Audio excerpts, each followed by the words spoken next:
Good morning, everybody. Welcome to Living Astrology with Janet. It's time to grab your cup of coffee or your tea, sit back, and let's chat about what is going on in the sky for this week. And it's actually a quiet week. I was like, well, why bother coming on this morning? Because there isn't much to talk about. But, I'll always find something to talk about at least.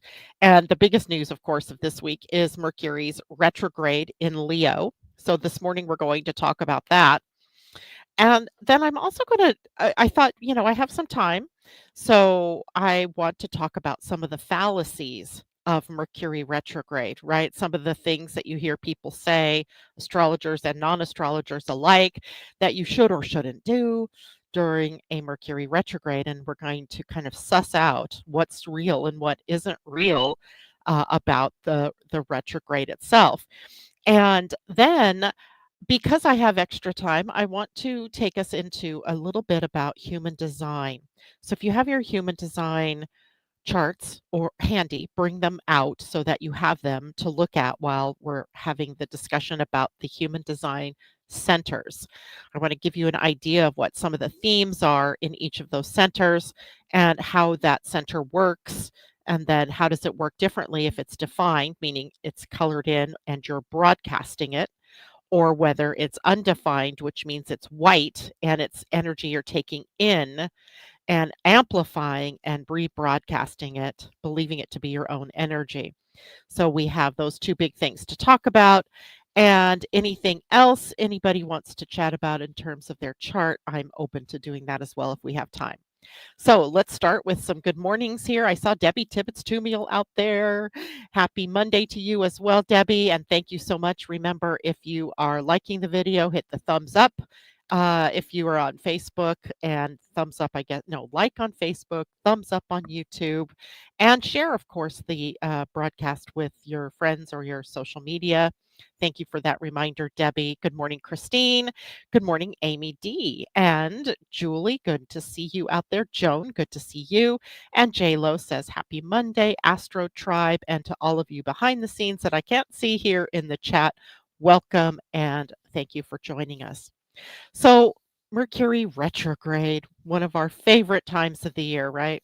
This year we have 3 retrogrades. We're going into the second one at this point in time.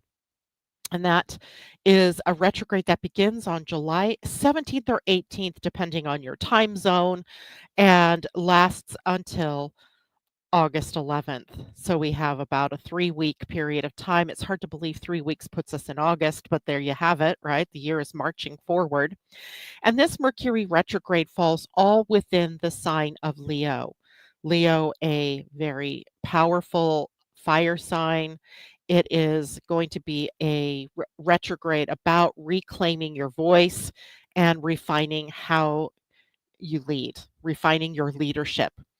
But as I was thinking about this morning, because Leo energy anyway is all about leadership, the courage to lead, the passion to lead. And I was thinking that rather sometimes it's not just about you personally in a leadership position, but more about what do we expect from our leaders, right? And what do we do when our leaders let us down or when they appear to have said one thing and leading us in one direction, but then change their minds. We see that happening a lot here in the USA. I don't know about other parts of the world, but and then how does that impact us? Right. So during a retrograde, which always turns the energy inward, the inward focus or the more introverted expression, we have an opportunity to look at that exact thing, leadership energy.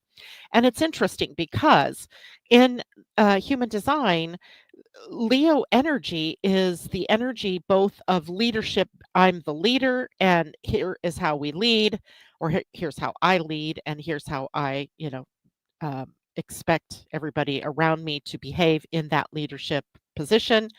And then it's also the leadership that is by collaboration.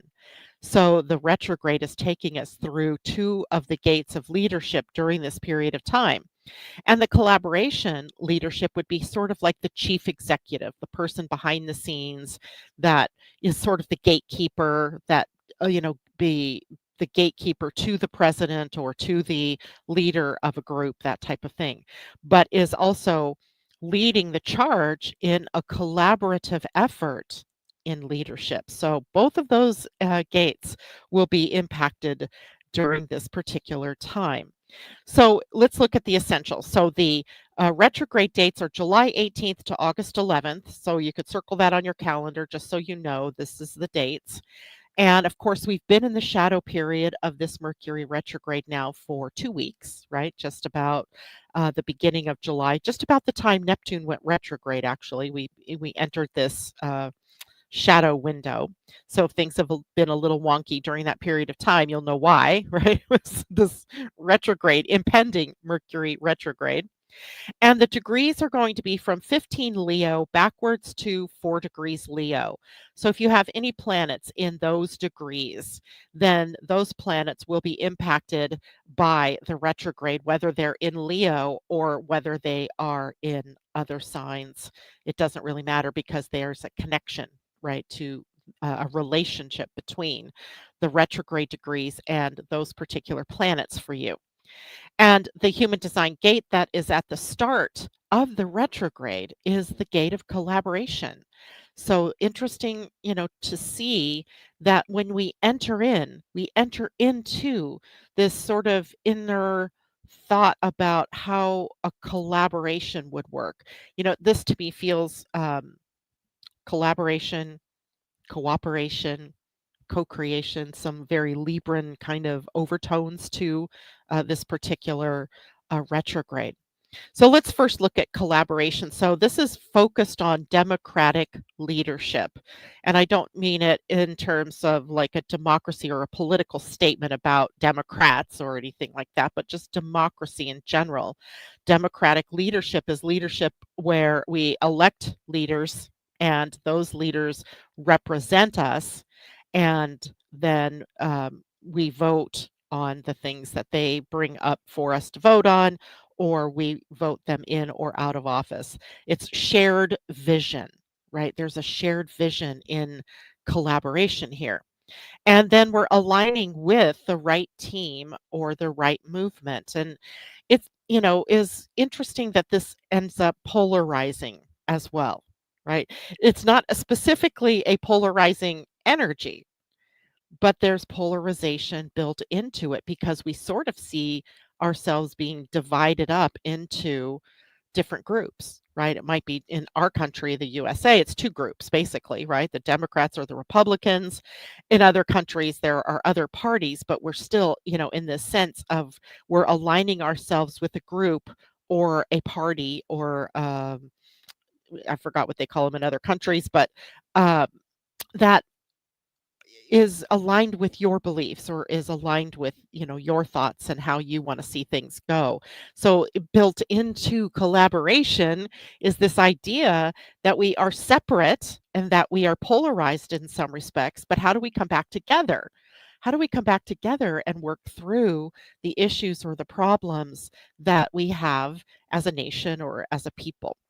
So that's what the gate 7 will bring to us. Now, when the Mercury retrograde ends, we'll be in the gate 31, which is the gate of the leader. So this is the voice of influence and alignment with the collective will. It's the collective that elevates a leader, right? In a democracy. And this retrograde might be rewiring our expectations of our leaders, but also how you personally may lead because we're all individuals in this as well. So the key themes of the Mercury retrograde in Leo are going to be about reassessing leadership tone, voice, and visibility. What are our expectations of our leaders? What did we elect them to do? And are they doing it? Right.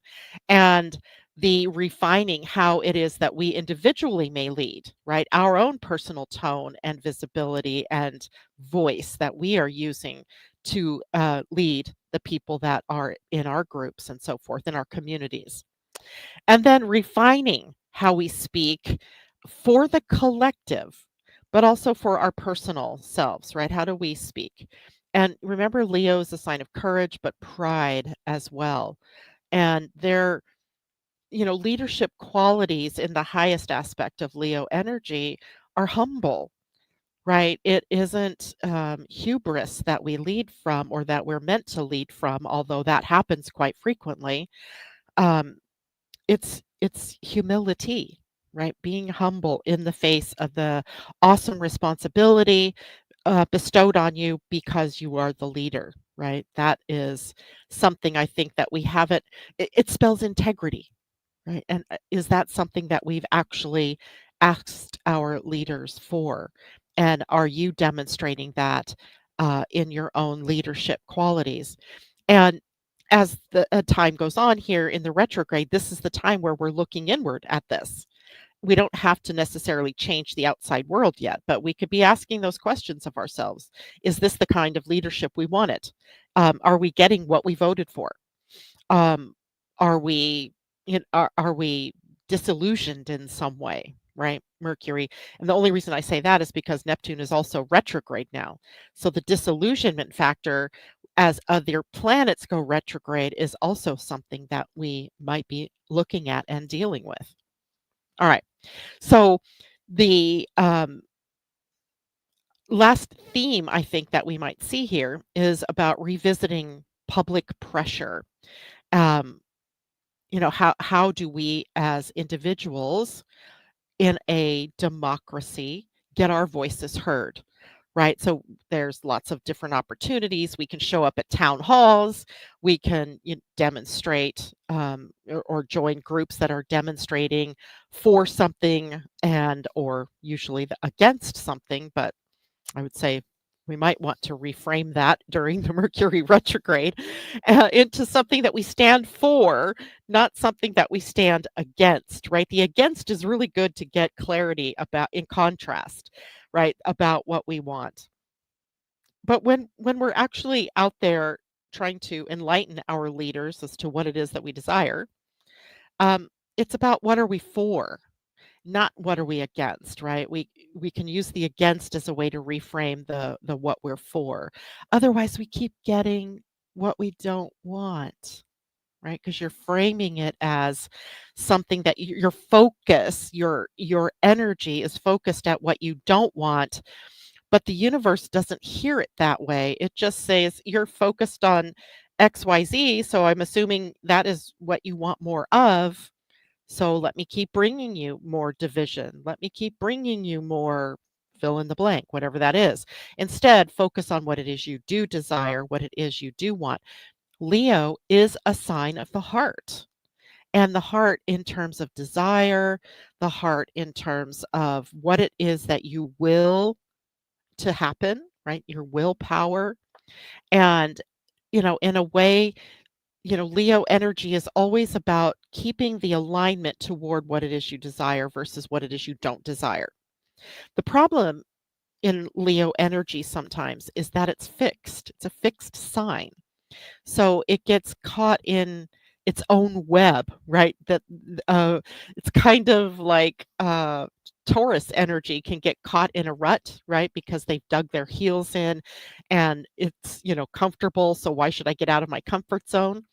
The Leo, um, stubbornness or tendency to get stuck is in the desire nature, right? In what I want. And that might look like I don't know what I want, and or it looks like I want this, but I can't have it, so I have to stick with what I got. And that can cause some, stuck energy as well. But it is heart-led authority. So, looking at that in particular, how do I want to lead? Or are we being led by the heart? Or are we being led or misled, such as the case may be, in division, in anger, in, there are a lot of words that I could come up with here, but I'm trying to be careful about how I'm saying what I'm saying. So, look at leadership, your relationship to leadership for yourself, but also your relationship to the leaders and what have we elected and why, and is it um, in integrity, right? Integrity is the big word. All right. Now, let's take a look at some of the Mercury retrograde fallacies versus the truths, right? Because we all hear, and I mean, I think I've even been guilty of it, in my earlier days of understanding Mercury retrogrades, where like, don't sign anything, right? Don't sign anything because if you sign on the dotted line, the contracts, somehow you're going to get screwed. Somehow it's going to turn out bad. But in truth, you can sign if it's part of an ongoing process.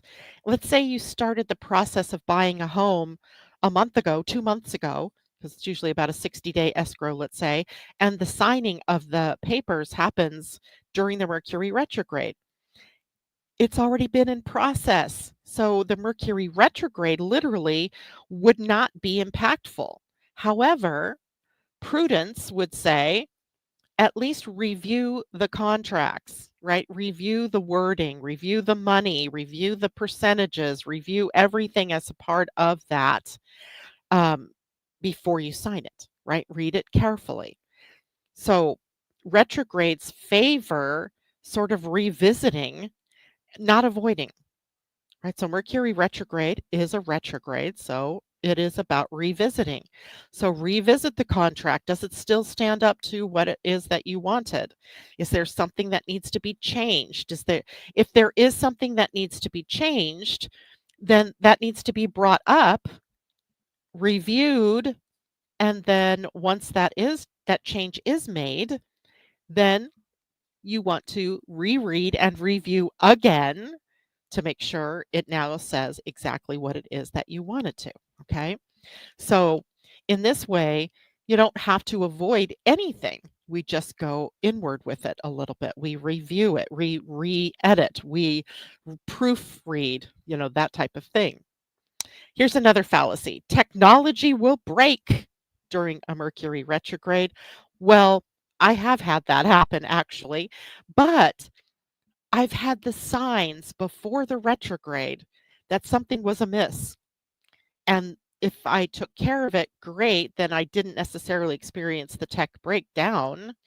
But if I ignored it, then during the retrograde, it fell apart or something, happened. So it's again, tech slowdowns are kind of going to happen during this period of time. It's a part of the slowing process. It's a time of review and revisit, and that means things are slower. We're not speeding ahead forward. But usually the tech slowdowns are a part of something that we're rushing. I'm going to give you this great example that happened to me this morning. I'm getting ready. I have all my, paperwork. I'm setting up my laptop, and yesterday I decided, screw this. I am not going to use the Ethernet cord and connect to the hardwire system. I'm going back to my wireless system because it's too many cords, right? I was just like frustrated with all the cords. So then I got in here this morning and I looked to see what my signal was like. My wireless signal said it was unstable as far as StreamYard is concerned. If I hadn't have checked, if I had just assumed the wireless was working exactly as it should, then you and I would probably be on again, off again. I might not have even been able to go live. So I had time. Terry will love this. I had some time to reconnect my Ethernet cord. So I'm back again to being corded, but it saved me from the tech uh, angriness, the tech frustration that could have been there. And again, we're in the shadow of the retrograde, but at the same time, we're still being impacted by Mercury slowing down. In fact, when I checked the chart this morning, he's pretty much at the degree that he will be retrograde in when it comes to Friday. So um, he's already there, right? He's already kind of in this very slow position. So, usually the tech problems happen when we're rushing or when we don't pause just to make sure that all systems are go. Right? If I hadn't taken the time this morning to take a look at the stability, excuse me, of my internet signal, I might have been in an unenviable position like I was a week or so ago of like, I can't get online. So restart, your computers if tech problems occur, or make sure that if there's been a problem that's been showing up over these past couple of weeks, that you address it. Don't ignore it. Don't think, "Oh, it'll go away," right? Be careful. And then here's another fallacy. My exes are gonna all return, or my ex will return and it will be bad. Ex as in ex-partner, ex-boyfriend, girlfriend, ex-spouse, that kind of thing. And sometimes that does happen. Sometimes the people from our past return during a Mercury retrograde, but it's a specific reason. And that reason would be they return for closure, right? Remember, Mercury is a communication planet, and often breakups do not include good communication. Often. Some do, right? Some people are very open and honest in a breakup, and they have a conversation around what's going on, and have an agreement to, break up. Um, but often that's not the case, right? There's this closing the door, we're done, goodbye, see you later, hasta la vista, baby. So the Mercury retrograde gives you an opportunity if that ex returns, or if you're the ex returning, for closure, for healing, for insight. And it's not always, based on just romantic partners. It can be, but 'cause sometimes it could be colleagues, work partnerships, friends, neighbors, community, right? It can be different ways, but it's not a bad thing. It's not a bad thing if people are showing back up in your life, or you're showing back up in someone's life for closure. But just remember the rules with conversation, right? You can't just assume that the other person wants to talk to you. You've got to ask, hey, yeah, I feel like you and I need to have another conversation around this breakup just for closure and healing. Are you open to this? And then if they're not, okay, right? Do the work for yourself, right? Do it through journaling, do it through meditation. You don't have to have that other person in front of you to get closure. Sometimes it's just kind of nice to do that. So Mercury retrograde gives us that opportunity for closure or healing or insight to gain from our breakups, our breakdowns, even with communication with other people. All right, here's another fallacy. Mercury retrograde ruins everything. No, it doesn't. It refines everything, right? It rewires things, it reframes things, it makes us review things, but it doesn't ruin anything. In fact, in Leo, it upgrades our creative voice. Remember, Leo is all about self expression. So we get an upgrade opportunity, right?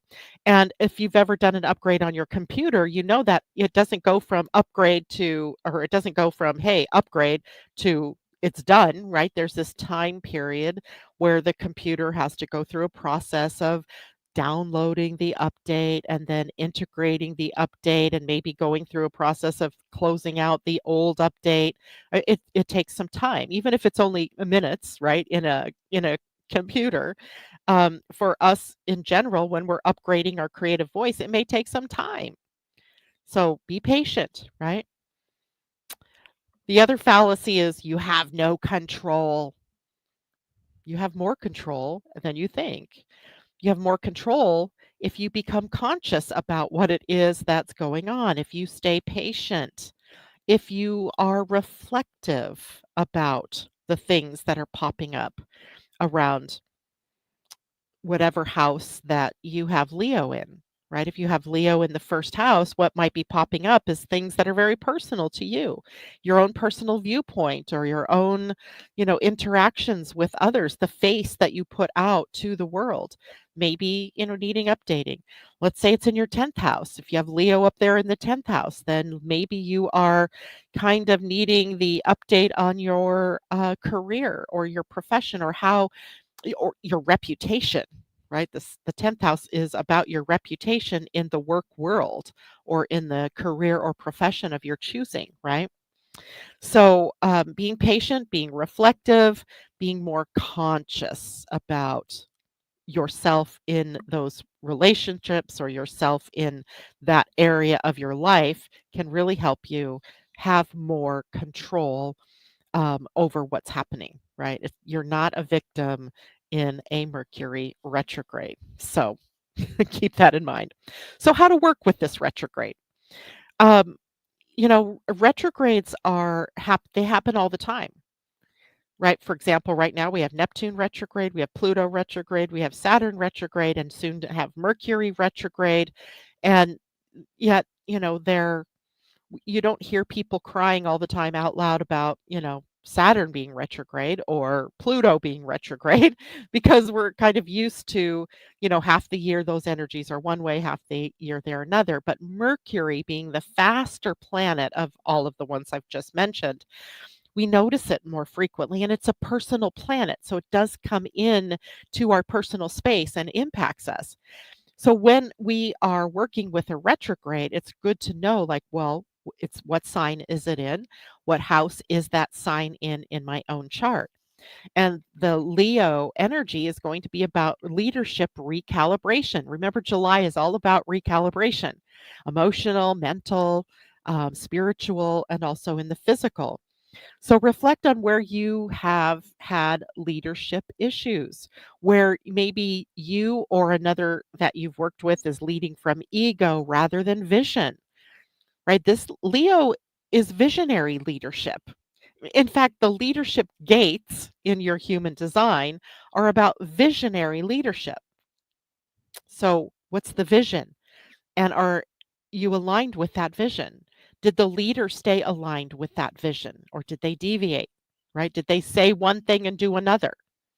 Right? That happens. Or did they do something in a way that, wasn't what you expected? So, leadership recalibration. And this will be a good time for creative edits. Go back to an old idea, a bold idea. Let's call it bold, something that was really, coming from a place of desire, and you shelved it for whatever reason. So go back to it, blow off the dust, give it new life, and see now if there's something in that you can, kind of bring out again, right? Um, Practice speaking from your heart during this time, not for approval. Often we say or do things to make other people happy or because we think people expect that of us, right? And then that's, not in your own authority. It's not even authentic at that point. So, vocal clarity is important during this period of time, speaking from your heart, right? Being true to yourself, being authentic. Do a collaboration check. Who are you aligned with, and are they truly your team? Are they really your peeps? Are they your people? Right? Do they match your vision? And if they don't, it's not that they're wrong. It's that you need to realign, and it's your opportunity to realign. So you get an opportunity during Mercury's retrograde in Leo to go backward to see if your creative voice is in alignment with you, if you're aligned with the people in the community or in your groups that are of the same heart as you.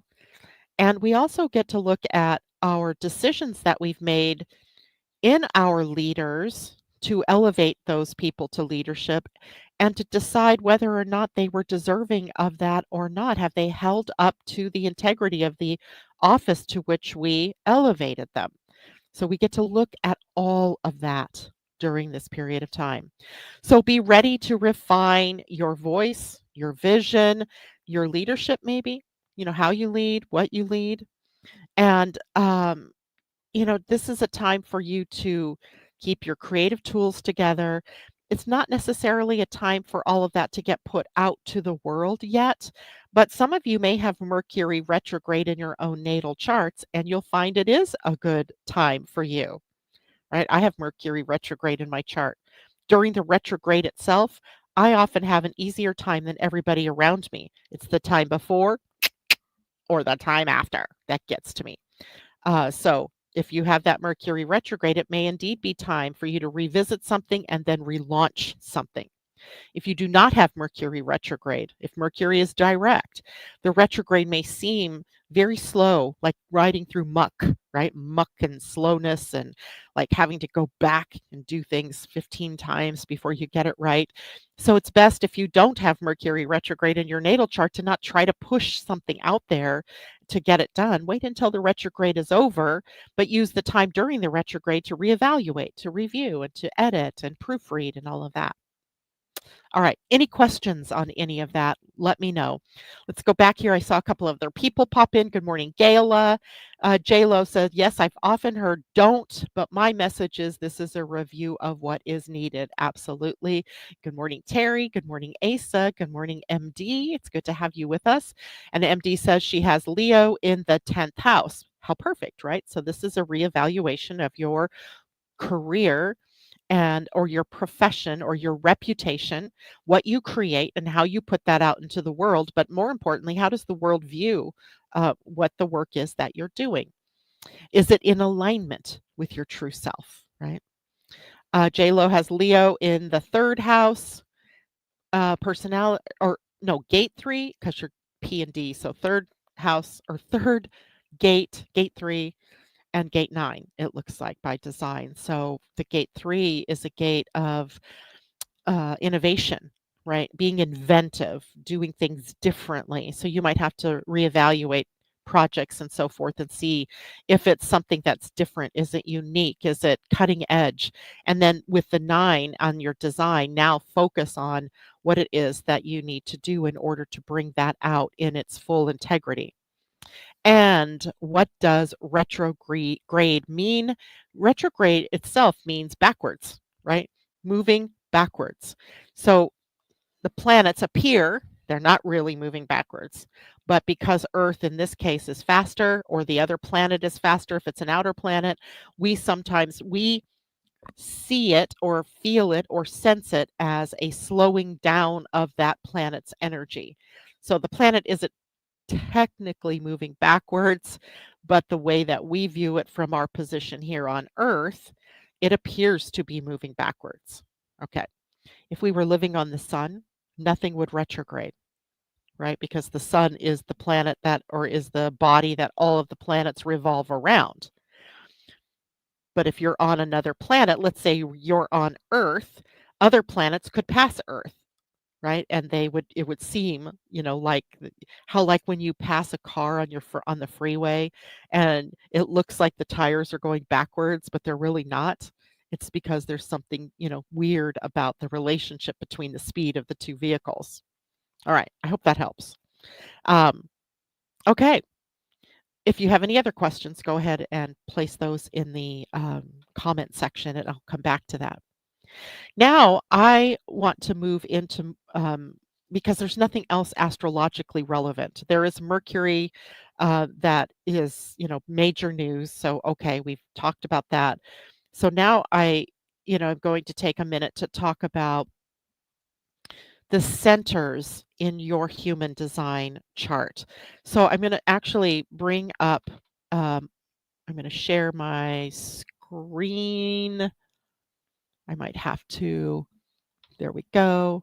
Share. So all of you should be seeing my blank human design chart or body graph. Let me see if I go, oh, this one seems to have cut it off somewhat. Let me look at here. Let me go to the website itself. There we go. Now, what are you guys seeing? Okay, good. That's more centered. So here is a blank human design chart. Now yours is going to be different, right? It's going to have different colors on it and so on and so forth. But I'm bringing this up today because there are certain themes or energies associated with each of the human design centers. And those human design centers then are fielding different energies. And because everybody's human design is different, some of you may have that energy defined, right? The center itself might be defined, meaning you're broadcasting that energy, and you'll know it's defined because it's colored in the chart. And some of you may have the centers open or a center open. It'll be white, and that means you're taking in energy from the people around you, from the passage of planets through different gates of your human design, that type of thing. So it's important to understand how these centers work, right? Or what their themes are. So we're going to start today with the head center. And the head center is the center for solving. Solving, Solving, solving. Its themes are about inspiration and mental pressure and solving life's questions. This is where the solving comes in because the pressure here is mental pressure and to answer questions: who, what, when, why, how. Can you prove it? Those questions that, dog us when something new comes in, right? Or when we are inspired by something. This is a pressure center. And the pressure here is for inspiration, for curiosity, and divine questions. And it fuels thinking, but not decisions. There's no decision making capability in the head center. Now, if you have a defined head, if your defined head, it's colored in, it'll be, depending on what chart program, it'll be colored in some color other than white. You consistently generate questions and mental pressure. You may inspire others with your ideas and your vision, but you will also feel the need to find answers, right? To get to the bottom of something. So the pressure here is always going to be defined. Now, if you have an undefined head or an open head, it'll be white, and you pick up others' mental pressure. And you are likely going to feel overwhelmed at times or distracted by questions that aren't even yours about something. So you need to learn to filter what truly matters to you if you have an open head, right? It's kind of one of those funny things. About 50% of you have an open head, about 50% of you have a defined head. So all the time we are being pressured, if you're open, by other people. So for example, you could go to a convention, let's say. Let's say you went to a maybe a network marketing convention of some kind, right?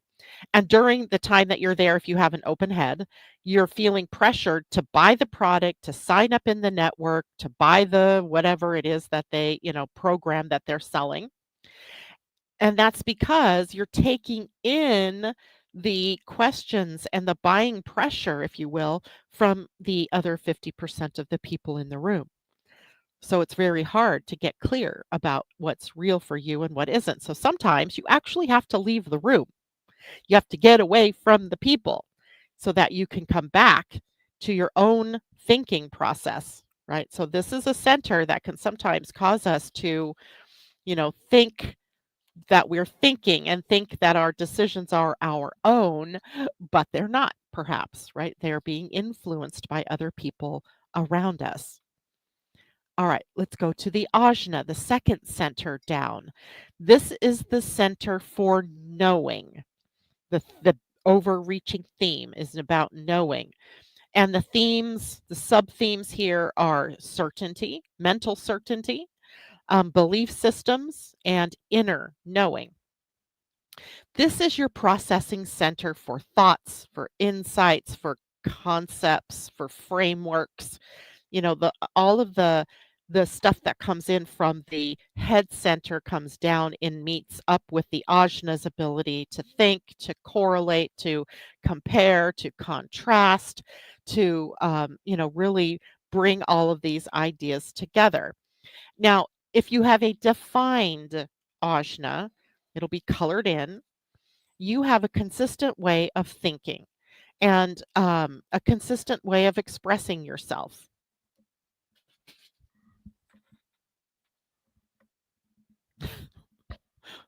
One of my daughter's animals visiting me for a moment.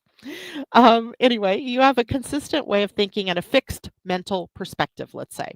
You have developed a way of thinking, and it becomes more fixed, let's say, than it is in people who are open. Well, good morning, Rainy. What are you doing in here? No, you can't have the cat food.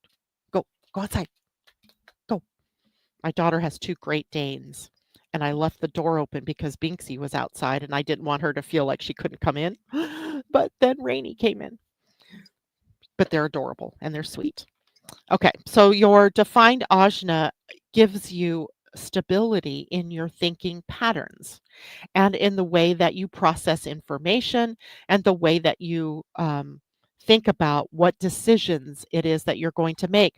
But it has no ability to make decisions, right? It doesn't have any ability to make decisions, just to compare and contrast, process, etc.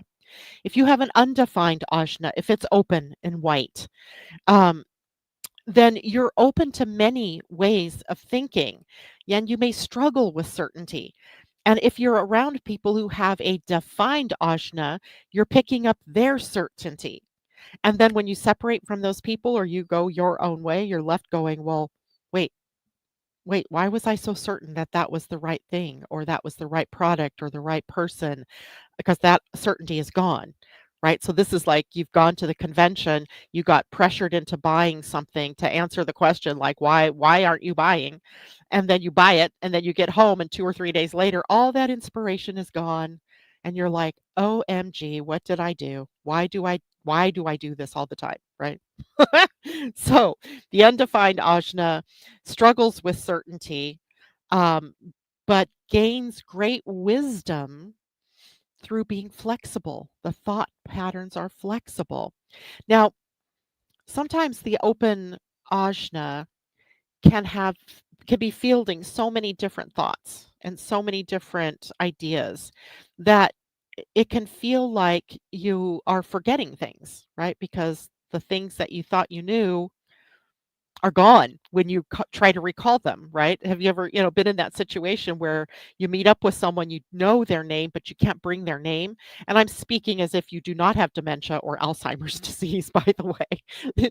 This is, completely normal for people with an open ajna, right? That recall isn't instantaneous. But if it's important to you, right? If it's something that, like, for example, human design and astrology, I'm never going to really forget that, right? That stuck like glue. But, somebody might be talking to me about the Enneagrams, which I've heard about in the past and yeah, I, know about it, but I don't have any concrete idea about what that means for me because I have an open ajna, kind of came in and went back out, right? So if it's important, it will stay. If it's not important, you just let it pass through. Let's go to the throat center. Now, the throat center's theme is about sharing, right? It's all about how we share our ideas through our voice, how we share our creation energies with the world, and its expression, its communication, its manifestation, right? It's a very important center. Everything wants to move toward the throat. The head ajna want to move down to the throat, and the root center and all of these other centers want to move the energy up to the throat. So the throat is a gearbox, right? It's how energy is expressed and made real. So it's very important in our living here on planet Earth. Now, if you have a defined throat, again, it's colored in, it is the theme of consistent voice for you and a consistent way of expressing yourself. And timing and audience are still key for you to get heard. So the rules for the throat still maintain for the defined ajna. And those rules are you wait to be invited into the conversation, or you can ask questions that invite engagement in the conversation. But you don't just like speak out without, waiting for that way of being invited in. So the timing and the audience are still important to you being heard, but not in as critical a way as if you have the open throat. So that consistent voice is that you have the same, not the same message, but you'll always speak in the same way. Let's put it that way. If you have an undefined throat, your voice can be inconsistent And it can sometimes be amplified or muted by the environment that you find yourself in, by the company that you keep, for example. So if you have an open throat, you're here to be selective about when you say what you say and what it is that you say.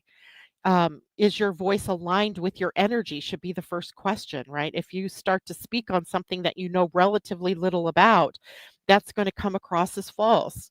It's going to come across as people don't want to hear. It kind of is that they're not listening to you, right? And then you can get very frustrated because people don't hear you, right? Or they ignore you, or you feel unheard, unseen, unrecognized for the brilliance and genius that you really hold, right? The whole idea is to get that genius heard.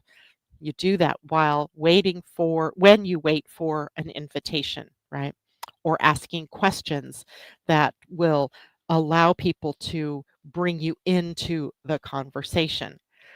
I'm gonna come back to, right now I'm on a different screen, but I'll come back to, StreamYard and field any questions that you have about your own human design centers. So let me continue this though. I have 15 minutes. Okay. So let's go to the identity center. Here is the center for love and direction, and love is its major theme.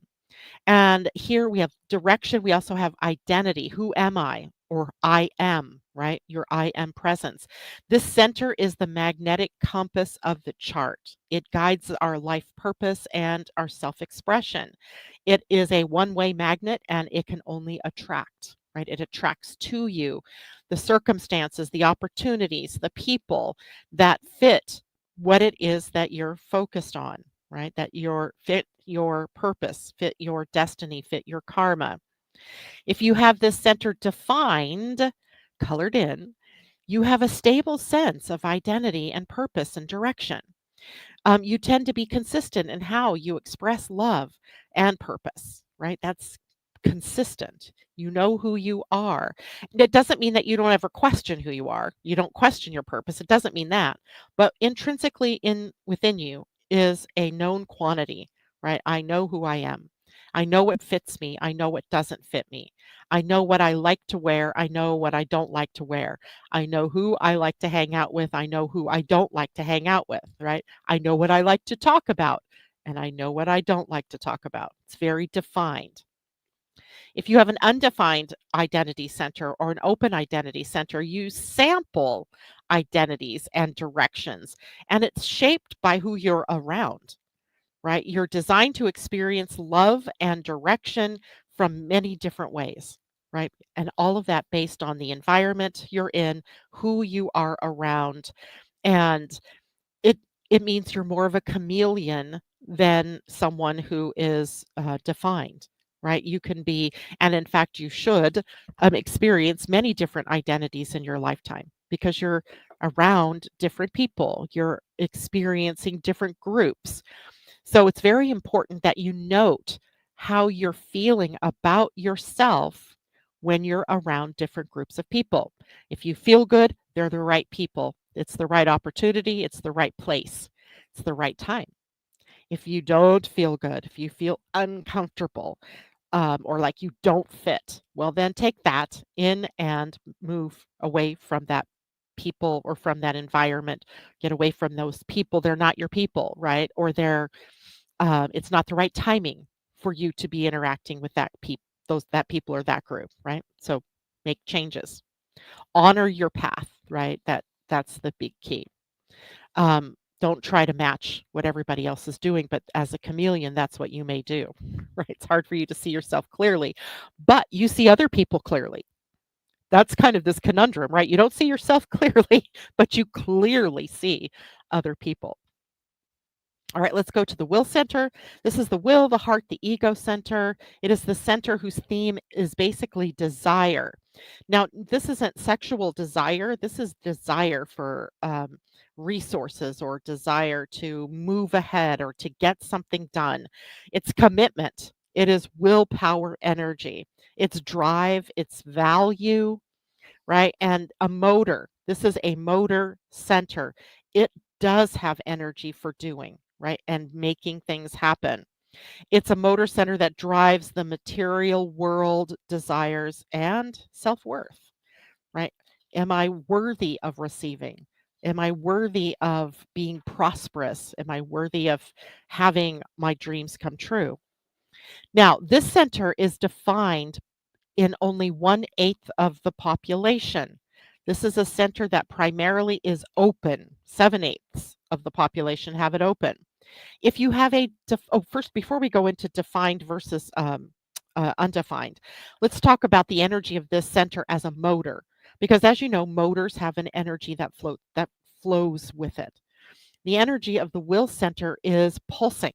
It pulses on and it pulses on, off, right? And it's one of these places in our chart that we can start to push or force things to happen even when the pulse goes off, right? We get into this, we dig our heels in, we get tenacious and persevere, and we just kind of forget that sometimes that the energy it stops, it rests, right? And I always will tell my people that have this center open or defined either way. So in a reading, you'll have heard me say, watch animals, right? Watch your dogs. What do? Right? They'll play, and then they'll just stop, or they'll lay down, or they'll go get a bite to eat or some water and then rest. And then they're back at it. Right? Animals have a natural feel for the flow of this energy where humans are, we're in an artificially produced or productive world. And the expectation is that we keep going and going and going, like the Energizer Bunny, only that doesn't honor our true cycles of work to rest, right? So, if you have this center defined, you have consistent access to willpower and you know how to commit, right? And you still must rest and restore your energy after exerting yourself, right? You can't keep going and going and going and going and going. You have to have that rest. If you have an undefined will center, you may feel a lot of pressure to prove your worth, which happens to be comes in the form of you overcommitting your time or your resources or your energy. Your lesson is knowing that your value is inherent, not earned. It's not your worth. It doesn't come from what you do or how much you do. It's inherent within you. So are you acting from true desire, or are you trying to prove yourself? Because that's the question in the will center. If it's open, which, like I said, 7/8 of you have this center open, are you doing too much? And are you forcing yourself to try to keep up with other people who appear to be doing so well, right? Okay. Being careful here, because this center, when it is overworked, leads to burnout, leads to anxiety, right? Leads to a whole host of possible potential autoimmune diseases, right? So we want to be careful. The solar plexus is the center for feeling, and it's about emotion. And this center gets clarity over time because feelings flow in waves, right? And those waves, we're entering into at different places. And it's an emotional motor. And the motor here is that it flows in these waves. Some of the waves are high and drop precipitously down to the low. Some are high highs and then a slow drop to the low. And others are much more quick, right? They undulate. They're, many highs and lows during the day. So the energy here is up and down and all the points in between. So making decisions as a defined solar plexus or defined emotional center means that you ride those waves and need the time to reach clarity before you make decisions, especially big decisions. So if you have this center colored in, you are emotionally defined. Your authority is emotional, no matter what else is defined. If the emotional center is defined, you are an emotional being, and your decision making improves when you wait for sort of this emotional neutrality, right? You want, that space in between, and note how you're feeling all throughout the wave, and the wave lasts as long as the wave lasts, right? If you have an undefined solar plexus, now you have a little bit different problem because you're feeling other people's emotions intensely. And you may find yourself avoiding confrontation because, on the real, you're not real sure whose feelings you're feeling. And you're here to become wise about emotional energy, asking the question, whose feelings am I feeling? Right? Not reacting to what everything is that's going on around you. Right? The person that takes in emotional energy can amplify that energy. So if you've ever watched a crowd, I was just watching a Netflix show about Woodstock, I think it was. It's a train wreck series, it's called, and they were talking about Woodstock 99 and how this emotional energy kept building. And they were using those words, right? They were using the words emotional energy kept building. All of the people out there who had open emotional centers really were taking in that emotional energy. That was an amplifying effect that it would have on them. And then they would amplify that and broadcast it out to the world.